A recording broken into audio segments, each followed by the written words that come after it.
복종하라. 국가의 권세에 복종하라 라는 것입니다. 자, 그래서 나라에서 납세의 의무 이런 것도 잘하고 국방의 의무 이런 것도 잘해야 되고 우리 오늘 김 목사님도 나라의 부름을 받고 잘 갔다 오셨는데 그런 것들 우리가 정말 하나님 크리스찬이라면 그렇게 해야 된다는 거예요. 예, 잘하셨어요. 그래서 이제 저희가 그런 얘기예요. 자, 그런데 유대인들이요 바울을 죽이려고 했었어요. 사도행전에서. 근데 결국 그 바울을 보호한 게 로마 정부였거든요.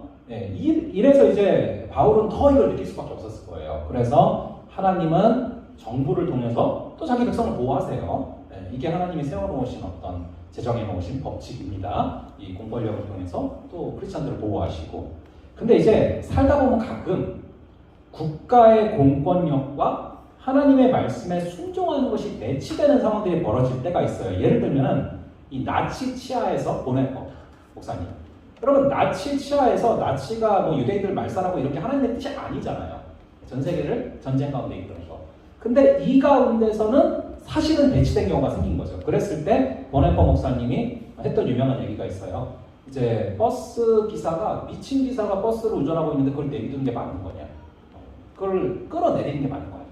뭐 이런 얘기를 했거든요. 그래서 이 보네퍼 목사님이 선한 능력으로 이 찬양을 왜 이렇게 작사하지 않았습니까? 이거를 또 많은 교회들이 촬영하고 있고요. 자, 여러분들이 오늘 23장에서는 국가와 교회의 관계에 대해서 여러분들이 깊이 있게 말씀에서 뭐라고 말하고 있나 자세하게 한번 정리해 보실 필요가 있는 그런 부분인데 여러분 국가 권력에 복종해야 됩니다. 반드시. 근데 동시에 우리도 누구에게 복종해야 돼요?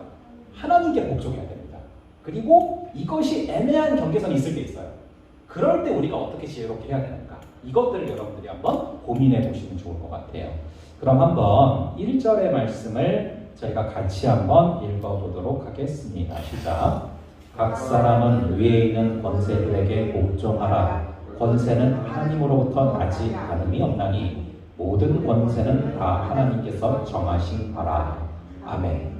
여러분 모든 권세에 복종하라고 말하고 있어요. 국가의 권세에도 복종을 해야 되고 일할 때 직장 상사의 권세에도 복종해야 되는 게 맞아요. 모든 권세가 하나님께서 세우신 겁니다. 자, 그래서 모든 권세에 복종하라 말하고 있고요.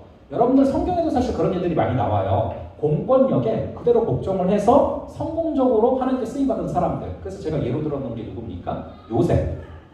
물론 이제 바로왕이 조금 나쁜 부분도 있었지만 어쨌든 거기 복종하면서 결국 성공적으로 국무총리로 쓰임받는단 말이죠. 그리고 또 누가 있습니까? 다니엘. 다니엘도 정권은 3번이나 바뀌었는데 계속해서 거기서 중요한 요직을 감당하면서 결국 하나님께 쓰임받지 않습니까? 예, 그래서 우리는 모든 권세에 복종해야 되고 특별히 국가의 권세에 복종해야 됩니다. 자, 그런데 이제 아까 말씀드렸던 하나님의 법을 거스르는 왕명에 대해서는 항거하는 게 맞다. 여러분 다니엘과 세 친구 잘 아시잖아요. 복종했지만 무엇에 대해서는 항거했습니까? 말씀을 어기라고 왕이 명령할 때 기도하지 말라고 했을 때 이거는 사자굴에 들어가더라도 항거했습니다. 그러니까 여러분 국가에 복종하되 하나님 상위의 법이 있다는 거예요. 그러니까 여러분 나라에 복종하는 게 맞는데 예를 들어 그럴 일이 없겠지만 만약에 나중에 뭐 나라에서 갑자기 뭐 신천지를 인정해라 이런 건 우리가 항거해야 되는 거예요. 말이 안 되는 거니까. 그런 것들입니다. 자, 그래서 3절에 보시면은 이제 우리가 어떻게 공권력에 대해서 상대해야 되는가를 말하고 있는데요. 아주 간단합니다. 선으로 악을 이기라.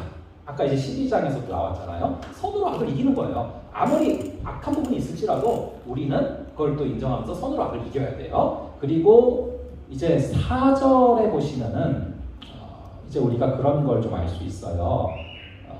국가 권력이 이제 좀 필요악의 부분이 있어요. 물론 이제 사람들이 만들어 놓은 거기 때문에 하나님께서 뭐 교회처럼 이런 말 아니기 때문에 악한 부분도 있겠죠. 하지만 꼭 필요하다는 거예요. 왜냐하면 공권력이 없어서 다가오는 혼란을 어떻게 감당하겠냐는 겁니다. 그게 이제 4절 얘기예요.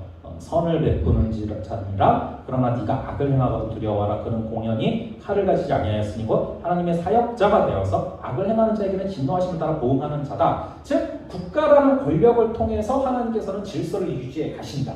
그것을 명확하게 말하고 있는 것이죠.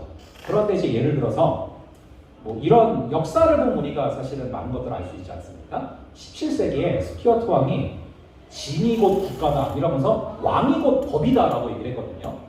이거는 사실은 너무 막 나가는 거죠. 그래서 여기에 대해서는 아니다라고 크리스찬들이 말했단 말이에요. 법이 왕이다. 인간의 왕권보다 훨씬 더 상위적인 가치가 있으니 그것이 하나님이고 그것이 하나님이 제정하신 법이다.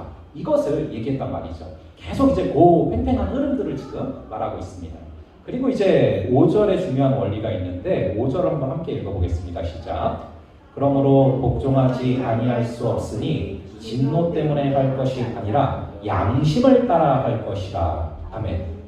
양심을 따라 할 것이라. 즉 우리 각자에게 하나님께서 주신 양심과 기준이 있다는 거예요. 그러니까 공권력을 분별할 수 있는 그 양심과 지혜를 주님께서는 우리에게 주셨습니다. 그래서 예를 들면은 국가의 명령에 순종해야 되는데 크리스찬을 죽이라는 국가의 명령, 이거는 그냥 맹목적으로 순종할 것이냐? 그게 아니라는 거죠. 그래서 실제 있었던 역사잖아요. 주기철 목사님을 고문하는 일본 병사, 전혀 양심의 가책이 없잖아요. 이런 부분들에 대해서 완전히 제어되지 않는 모습이 아닙니까? 그리고 아까 말씀드렸던 보네퍼 목사님, 히틀러 암살 조직에 가담을 했습니다. 그러면서 미친 광인이 버스를 몰 때 그 버스를 멈출 의무가 있다. 왜냐하면 양심을 따라 할 것이다. 이 말이기 때문에. 예, 이것들. 그래서 여러분들이 그렇게 잘 그 균형들을 잡아가야 된다는 얘기고요. 6절에 보시면 너희가 조세를 바치는 것도 이로 말미암음이라 그들이 하나님의 일꾼이 되어 바로 이 일에 항상 힘쓰고 있기 때문이다.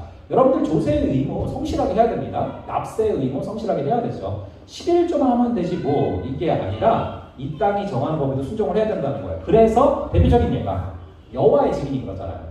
자기들은 하나님의 명령에 순종한다고 하면서 병역 의무를 안 하지 않습니까? 잘못된 거라는 거예요. 분명히 국가에서 정한 그런 원칙들에 대해서도 우리가 순종을 해야 된다. 그런데 조세의 의무, 병역의 의무 이거를 해서 다 한 게 아니라 더 나아가야 된다. 우리는 그게 뭐냐? 바로 7절부터 10절까지 나오는 바로 사랑이에요. 사랑. 더 적극적으로 나가서 우리는 사랑해야 된다. 그래서 우선은 7절을 다시 먼저 보면요. 국가 권력에 복종하라. 이것이 대원칙이죠. 그런데 이제 양심을 따라 해야 된다. 이거를 계속 얘기하고 있는 맥락 가운데 나오는 얘기고, 그 다음에 이제 아까 얘기한 것처럼 우리가 조세의 의무를 다한 게 아니라 사랑하는 것까지 나가야 된다. 그러면서 이제 8절이 나오는 거예요. 8절을 함께 읽어보겠습니다. 시작. 피차 사랑의 배 외에는 아무에게든지 아무 빚도 지지 말라. 남을 사랑하는 자는 율법을 다 이루었느니라. 아멘. 생각보다 굉장히 중요한 구절이에요. 여러분들이 많이 곱씹어 보셔야 될 그런 구절인데, 우리가 국가든 사람이든 이웃이든 어떤 관계를 맺든 우리는 사랑의 관계로 들어가야 된다라고 말하고 있는데, 사랑의 빚 외에는 지지 말아라. 그 얘기는 거꾸로 뭡니까? 사랑의 빚은 반드시 질 수밖에 없는 거예요. 살면서. 사랑의 빚 외에는 빚을 지지 말아라. 이 얘기는 거꾸로 우리는 살면서 사랑의 빚은 질 수밖에 없어요. 그러니까 사랑의 빚은 여러분 되갚을 수가 없습니다. 예를 들면은 부모님에게 우리는 일방적인 사랑을 받잖아요. 근데 아무리 자녀가 그 사랑을 다 갚으려고 해도 갚을 수가 없어요. 우선은 뭐 세월 자체가 다르고요.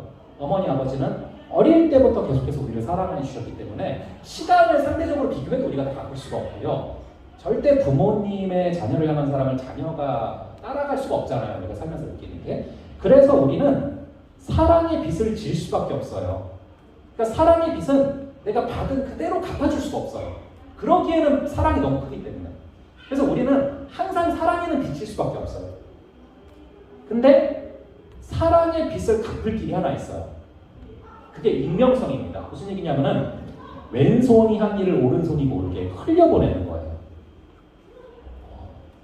그게 결국에는 사랑의 빚을 갚을 수 있는 길이에요. 그러니까 우리도 부모님에게 사랑을 다 되갚지 못하기 때문에 부모에게 받은 사랑이 결국 자녀에게 흘러가지 않습니까? 그런 부분들이죠. 그래서 사랑은 사실 그런 속성이 있어요. 내가 너무 큰 사랑을 받는데 그거를 그대로 다 갚지 못할 수가 있어요. 그 사랑이 너무 큰 존재예요. 근데 대신에 그 사랑이 또 다른 어디로 흘러가는 거예요. 제가 그 청년 때요, 되게 좋아하는 형이 있었는데 그 형이 그렇게 기회가 될 때마다 막 책도 사주고 맛있는 것도 사주고 그러는 거예요. 근데 하루는 막 봉투를 줘가지고 형이 백수인데 내가 어떻게 받냐 그랬더니 그 형이 딱 해줬던 얘기가, 저는 정말 그 형을 되게 멋있게 생각해요. 형도 형이라고 했는데 그 형이 무슨 얘기를 했냐면은 딱 주면서 그래요. 우리가 원래 사랑은 흘러가는 거야. 너가 또 다른 누군가한테 갚으면 된다고. 딱 그러면서 딱 얘기를 하는데 제가 지금까지 남아있어요. 그러니까 여러분, 사랑의 빚은요, 꼭 그 사람한테 다시 갚을 수는 없을지 모르겠지만 또 다른 또 누군가한테 흘러가는 겁니다. 그래서 오른손이 한 일을 왼손이 모르기가 굉장히 중요해요. 이 사랑의 빚에 있어서는. 그래서 이 얘기는 뭐냐면은 부채의식을 물론 갖게 되죠. 그런데 그거 플러스 누군가에게 또 흘려보내는 사랑이 계속 있어야 되는데요. 그게 바로 출발점이 교회라는 거예요. 이 사랑의 빛이 계속해서 순환되는 거죠. 사랑이 계속해서 흘러가는 거죠. 그러다 보면 우리가 죄에서 풀려나게 돼요. 그리고 사랑의 빛이 흘러갈 때 결국 사회가 바뀐다. 지금 그 얘기를 하는 거예요. 그래서 국가에 대한 얘기를 하다가 사랑은 율법을 완성한다? 지금 그 얘기를 하는 것입니다. 우리가 누군가에게 받은 사랑이 또 다른 누군가에게 흘러가고 그 사람도 또 다른 누군가에게 흘러가고 그럴 때 이 사회는 바뀐다. 그래서 여러분 9절, 10절도 보시면은 쭉 얘기하잖아요. 이제 사랑하는 자는 율법을 다 이루었느니라. 그러면서 간음하지 말아라, 살인하지 말아라, 도둑질하지 말아라, 탐내지 말라 한 것과 그 외에 다른 계명이 있을지라도 내 이웃을 내 자신과 같이 사랑하라 하신 그 말씀 가운데 다 들었느니라. 사랑은 이웃에게 악을 행하지 아니하나니 그러므로 사랑이 율법의 완성이다. 여러분, 사랑하라랑 반대로 꼭 나오는 게 성령의 열매에서도 사랑과 간음이 반대거든요. 이 간음이라는 것은 이기적인 거고 사랑은 이타적인 거죠. 사랑하면 절대 간음으로 갈 수가 없는 거예요. 그 얘기를 하는 겁니다. 그래서 사랑은 율법의 완성이다. 여러분, 우리가 율법을 내 노력으로 내가 더 잘 보여야지만 이런 노력으로 하면 분명히 무너져요. 그런데 하나님의 사랑을 느끼고 하나님과의 사랑의 관계 가운데 그 사랑이 너무 커서 내가 하나님의 마음을 아프게 하면 안 되는데 그 주님을 사랑하는 마음으로 살아가면 어느덧 죄에서 멀어져 있고 어느덧 율법이 완성되고 있는 거예요. 여러분, 절대로 하나님께서는 우리로 하여금 자유를 주셨는데 그 자유가 방종으로 가고 율법을 완전히 버리고 폐기하는 쪽으로 가게 만드시는 게 아니라 우리를 자유케 하시면서 오히려 자유함 가운데 내가 기뻐서 너무 그분의 사랑을 갚지 못해서 갚아야 되니까 걸어가다 보니까 어느덧 율법이 완성되고 있는 그 길로 우리를 이끈다라는 겁니다. 그래서 사랑은 율법의 완성이다 라고 그렇게 이야기를 하고 있고요. 자, 그래서 여기 이제 보시면은 여기서 받은 은혜를 또 다른 어디론가 흘려보내므로 율법이 완성이 된다.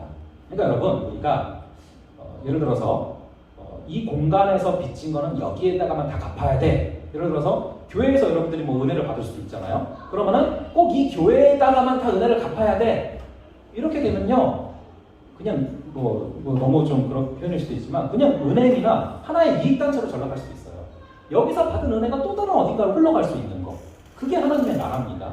그래서 아까 익명성 그런 부분들을 말씀드린 거고 또 다른 누군가에게 흘려보내실 때 결국에는 그 사람이 흘러가면서 하나님의 나라가 완성되는 것이다. 그럴 때 공권력의 부당한 한계도 넉넉히 감당하고도 남는 그 사랑의 힘이 이 사회를 살린다. 그 얘기를 하는 것이고요. 그리고 이제 11절부터 14절까지 보시면은 쭉 이제 우리가 그날이 가까웠으니까 서로 사랑하고 방탕하지 말고 술 취하지 말고 음란하지 말고 호색하지 말고 다투지 말고 시기하지 말고 예수 그리스도의 옷을 입고 정욕을 위하여서 육신을 dom하지 말아라 라고 말하고 있는데 우리가 이렇게 살아가는 것보다 더 사회와 좋은 관계를 맺을 길이 없다는 거예요. 이것은요, 어떻게 보면 굉장히 비효율적인 것 같지만 가장 빠른 길이 됩니다. 무슨 얘기냐면요, 우리는 이 사회를 바꿀 때 뭐 혁명으로 바뀔 것 같죠? 근데 여러분, 어떤 혁명보다도 하나님의 사랑을 따라서 사랑의 빛을 이렇게 갚아가는 이 삶의 방식만큼 사회를 빠르게 변화시킬 수 있는 길이 없다라는 것을 바울이 말하는 것입니다. 자, 그럼 저희 함께 13절 보고 기도하고 마치겠습니다. 제13장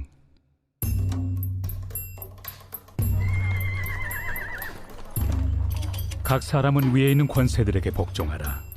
권세는 하나님으로부터 나지 않음이 없나니 모든 권세는 다 하나님께서 정하신 바라.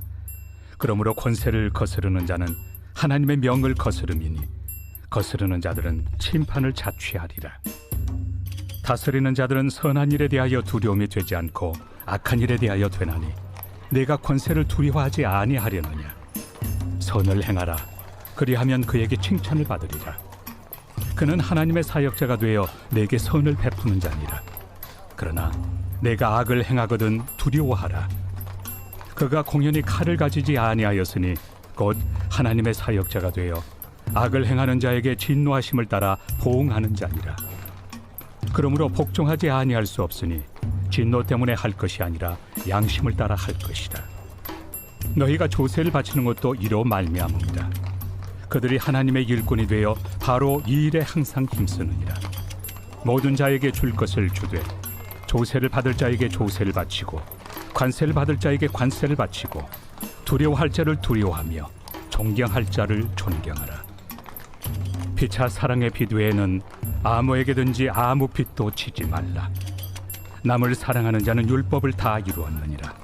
간음하지 말라, 살인하지 말라, 도둑질하지 말라, 탐내지 말라 한 것과 그 외에 다른 계명이 있을지라도 내 이웃을 내 자신과 같이 사랑하라 하신 그 말씀 가운데 다 들었느니라.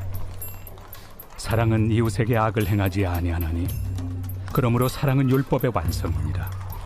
또한 너희가 이 시기를 알거니와 자다가 깰 때가 벌써 되었으니 이는 이제 우리의 구원이 처음 믿을 때보다 가까웠습니다. 밤이 깊고 낮이 가까웠으니 그러므로 우리가 어둠의 일을 벗고 빛의 갑옷을 입자. 낮에와 같이 단정히 행하고 방탕하거나 술 취하지 말며 음란하거나 호색하지 말며 다투거나 시기하지 말고 오직 주 예수 그리스도로 옷 입고 정욕을 위하여 육신의 일을 도모하지 말라.